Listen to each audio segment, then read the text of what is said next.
Hello দর্শক, আসসালামু আলাইকুম। আশা করি সকালে ভালো আছেন। তো দর্শক, দেখতে পাচ্ছেন কীভাবে ডাটা সবজি গাছগুলো চাষ করা হয়েছে। তো দর্শক, আপনারা চাইলে কিন্তু এই ডাটা সবজিগুলো কিন্তু আপনারা চাষ করতে পারেন। তো দর্শক, এতে কিন্তু আপনারা প্রচুর পরিমাণে কিন্তু লাভবান হতে পারবেন। তো দর্শক, এই ডাটা সবজিগুলো চাষ করে কিন্তু আমাদের অনেক বাইরে কিন্তু প্রচুর পরিমাণে লাভবান হয়েছে। তো দর্শক, আপনারা চাইলে কিন্তু এভাবে এই ডাটা সবজিগুলো চাষ করে কিন্তু প্রচুর পরিমাণে লাভবান হতে পারবেন।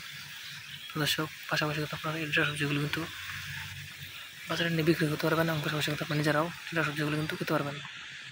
দর্শক, এই ডাটা সবজিগুলো যদি আপনার চাষ করতে চান, আপনাদের এই ডাটা সবজি গাছের বীজগুলো বাজার থেকে কিনে আনতে হবে। তারপর সেই বীজগুলো আপনাদের প্রতি জমিতে বা আপনাদের পুকুরের পাশ দিয়ে এই ডাটা সবজি গাছের বীজগুলো ছিটিয়ে রোপণ করে দিলে কিন্তু আপনার ডাটা সবজি গাছগুলো কিন্তু আস্তে আস্তে প্রচুর পরিমাণে যখন বড় হয়ে যাবে, যখন প্রথমে ডাটা সবজিগুলো বড় হয়ে যাবে, তখন সেই ডাটা সবজিগুলো আপনার তুলে নিয়ে বাজারে বিক্রি করতে পারবেন এবং পাশাপাশি কিন্তু আপনার নিজেরাও সেই ডাটা সবজিগুলো কিন্তু খেতে পারবেন। তো দর্শক, দেখতে পাচ্ছেন কীভাবে এই ডাটা সবজিগুলো চাষ করা হয়েছে। দর্শক, আপনারা চাইলে কিন্তু এভাবে এই ডাটা সবজিগুলো কিন্তু চাষ করতে পারেন। দর্শক, এতে কিন্তু আপনারা প্রচুর পরিমাণে কিন্তু লাভবান হতে পারবেন। তো দর্শক,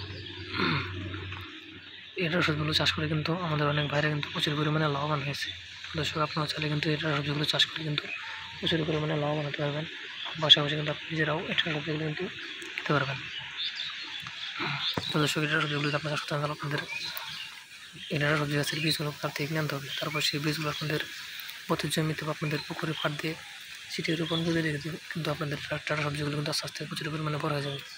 যখন এরকম বড় হয়ে যাবে, তখন ডাটা সবজিগুলো আপনারা তুলে নিয়ে বাজারে বিক্রি করতে পারবেন এবং পাশাপাশি আপনি নিজেরাও রান্না করে খেতে পারবেন।